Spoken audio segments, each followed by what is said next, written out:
Yeah. So today I'm going to discuss about the Jane-Texans bias observed in a single layered perovskite compound. It is a SrLaCo0.5Mn0.5O4. So basically perovskites is a structure, very common structure. As we know, it's having formula of AbO3, where A is your rare earth or alkaline earth ion, and B stands for your transition metal ion, and O for oxygen. So again, the perovskites comes in various form. It can be layered perovskites, or can be ordered double perovskites, or can be uh, disordered double perovskites. So double perovskites basically means if you have the B site ordering, then it is called B site order perovskite. If it is a site ordering, then it is called A site order perovskite. But our main focus will be here on the single layered Rourkela proper compound. Basically, you can just, yeah. So here you can see, so this is the AbO3. Now I'll explain what exactly it is. Next slide. So in Rourkela proper, this is the one is the normal three-dimensional perovskite compound where you see the octahedral, which is connected to the p side ion, is connected in three dimensionally. But in case of in layered perovskites, where you see the octahedrals are connected in two-dimensionally, whereas you see the discontinuity along the c-axis. So that's where, if you look it carefully, one perovskite block, this one, is intercalated between the two Rourkela layer, that is AO layer. So similarly, here, this is the exact formula, An plus 1, Bn, O3n plus 1. N represents here is the number of perovskites block intercalated between the Rourkela layer. So if n equals to 1, we call it single layered. If n equals to 2, we call it double layered Rourkela proper compound. So this is the various properties. I will not go in details. So these compounds, various properties it observed in single layer and Rourkela proper compound. So what was our motivation to start with this SrLaCo0.5Mn0.5O4 is to first to see that if it is forming in phase pure form or not, because preparing the samples is very tedious job. Then understand its crystal structure and magnetic properties of this compound. Now, as I mentioned, so this is okay.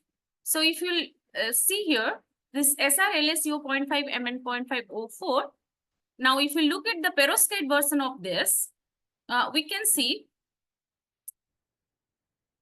So we can see that La2COMnO6, which is a double perovskite compound, as earlier I mentioned, if the magnetic atoms at the B sites, that is cobalt and manganese, is ordering, then we will call it double perovskites or a double perovskite. So this is my, let's say, this is my parent compound. So we wanted to see if we will keep this perovskite block inside a Rourkela layer of AO, that is your SRO. So then what are the magnetic properties is changing when we are going from a perovskites to layered perovskites. So these are the properties has been observed in a double perovskites compound, which is having a transition, ferromagnetic transition of ferromagnetic transition at 240 Kelvin, and the ferromagnetic transition basically comes from the super exchange interaction between manganese and oxygen and cobalt 2 plus. So at the other end, if you look at the single layered compound of SrLaMnO4, the one end is becoming antiferromagnet at 127 Kelvin, and the other end is becoming a ferromagnet, that is SrLaCO4, which is confirmed using DFT calculation. But however, experimentally, it is found to be a spin glass with transition temperature 7 Kelvin. With this information, we prepared the samples and using the sol-gel method, and this is the crystal structure which is formed in I4/M space group. This is a tetrahedral structure. And then we did the basic DC magnetization measurement. To our expectation, we indeed see a really different scenario than the its parent double perovskite compound, where we, as I mentioned, the double perovskite was having ferromagnetic transition at 240 Kelvin, but here we see the first transition at 150 Kelvin. And again, there are another transition which is at 50 Kelvin. Now, so if you see it carefully, the 150 Kelvin, so from the Curie waste feed, we obtained the theta p value to be 98 Kelvin, and from the hysteresis loop observed, we find that this is indeed is a ferromagnetic transition at the 150 Kelvin, but to confirm more about the second transition, what exactly it is, we did more elaborate experiment of SS susceptibility and memory studies. So this is your magnetic memory studies. So yeah, so from the magnetic memory studies, we find that so this is your full field cool magnetic memory studies, and this is zero field cool magnetic memory studies. So in zero field cool, in the field cool, what we observed at 150 Kelvin, means below 150 Kelvin, around 100 Kelvin, we didn't see any presence of memory effect. That means it's in the ferromagnetic region. But when we go below the lower to the spin glass region, that means below the 40 Kelvin temperature, we see the memory effect presence. You can see at 10 Kelvin and around 40 Kelvin, we see the presence of memory effect. Similarly, the same thing is confirmed from the zero field cool magnetic memory effect. So that means we confirm that there are two magnetic transition. One is ferromagnetic and another one is spin glass transition. Again, spin glass are various type depending upon your so this is the susceptibility measurement. You see, for the ferromagnetic transition, there is no shift in the peak with the change in the frequency, whereas at the the spin glass transition, we see the shift in the peak. So to confirm if it is a cluster glass or if it is a other glassy system, spin glass system, so we did the equation fit using Mythos parameter and critical slow dynamics. And what we observed is this range falls in the cluster glass region. So we conclude that the transition is indeed a cluster glass transition at the 40 Kelvin. So there is another phenomena called exchange bias. We generally observe when you have a ferromagnet and antiferromagnetic interface cooled in the presence of a magnetic field below the nil temperature. So this is the first observed by Michelson and Bean in, sorry for the disturbance of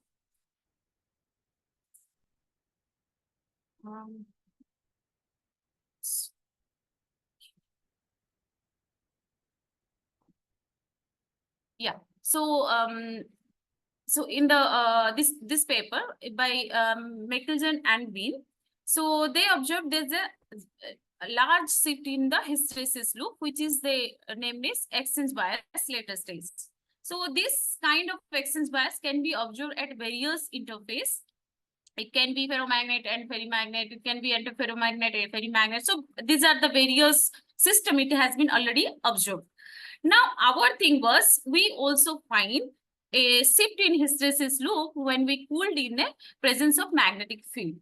And the shift was quite giant in the single layered compounds. So this is the value we observed, giant exchange bias of 5.5 kilo-Oersted, which is highest ever reported in any layered perovskites so far, with a cooling field of 40 kilo-Oersted. Next,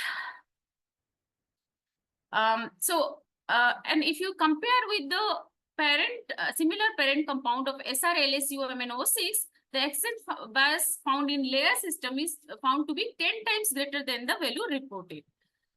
Then to confirm that it is actually the genuine exchange bias, we perform the training effect. So the training effect is another characteristics features of exchange bias system.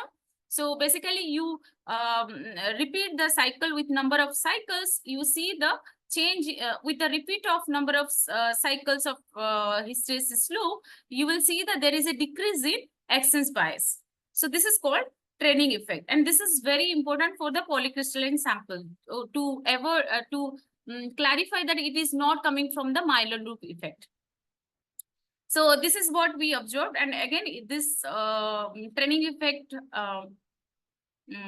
analysis found out that it is indeed we have the frozen spin in the system, and then there is a interface forming between the spin glass and then the ferromagnetic region. Due to that, we are getting huge excess bias. And this is also supported by the DFT calculations. So basically here we have taken the considering spin flipping mechanism to find out the strength of excess bias. So we consider the supersets of cobalt atoms here. This is SrLaCo0.5 and SrLaMnO4. As earlier I have mentioned, this is your ferromagnetic system and this is your antiferromagnet. Now, if we make the interface between ferromagnet and antiferromagnet, we see really interesting result, which is corroborating with our experimental results. If you see here, for the compensated antiferromagnet spins, we didn't see any excess bias value. But for the compensated antiferromagnet, when it is along the interface along the 100 and 010, we see strong excess bias effect for the compensated and uncompensated antiferromagnet. So, so this is what is well corroborated and proved that experimentally as well as theoretically, that when you have a layer system, we are making a playground of spin the glass interface, and then it is giving more interface related excess bias, and that's why these systems are more suitable for studying excess bias studies. So that's all. Thank you. So if you have any questions, you can ask. Yeah. Thank you very much for your talk. So now this paper is open for discussion. Do you have any questions or comments?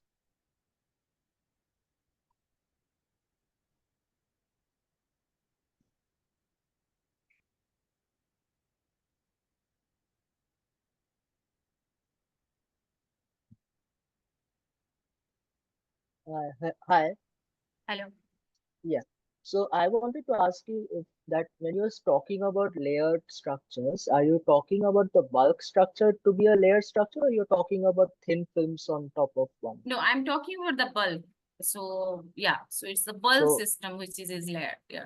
so when you are talking about the interface effect, it's like you are making a solid solution and you are talking about changing the concentration of one into the other, right? Yes.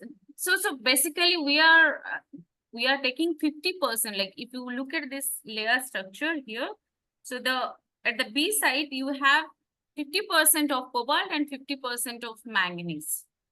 And then, like I mentioned, the interaction between these two. So if you have super exchange interaction between cobalt 2 plus and Mn4 plus, so you will have ferromagnetic interactions. Ferromagnetic, yeah. So that's where, so if you have, so the spin glass region, when we see the cluster glass, there is some competition between Mn3 plus oxygen cobalt 3 plus. Also, there is some competition between cobalt 2 plus, oxygen cobalt 2 plus, and that giving rise to competing magnetic interaction. So, Yeah, okay. Yeah. Thank you. Thank you. You have any other questions or comments? We have about 1 minute left.